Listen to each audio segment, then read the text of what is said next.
দাদা সকালে প্রচণ্ড খিদে লাগছে দাদা। ওখানে বসেছি কি ফজর নামাজের পর থেকে দাদা। ছোটো ভাইয়ের ধারা একটু পড়া নিয়ে এসলাম দাদা। এই দেখেন দাদা, আমি এখন খাবো দাদা। দেখি সকালে খুব প্রচণ্ড খিদে লাগছে দাদা।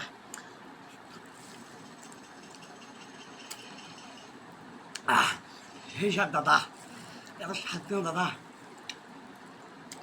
ডাল দিয়ে পরাটা দাদা, খুব স্বাদ দাদা। একদম আমি সব ছিঁড়ে ছিঁড়ে ফেলেছি দাদা পানির মধ্যে দাদা। এত স্বাদ লাগতেছে কেন দাদা, সেই স্বাদ লাগছে না দাদা। আপনাদেরকে আমি বুঝাবো কি হবে দাদা, পরানটা ঝুলে গেল দাদা।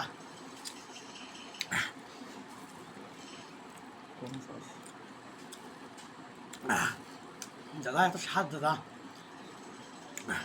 এত স্বাদ আমি জীবনে পাইনি দাদা।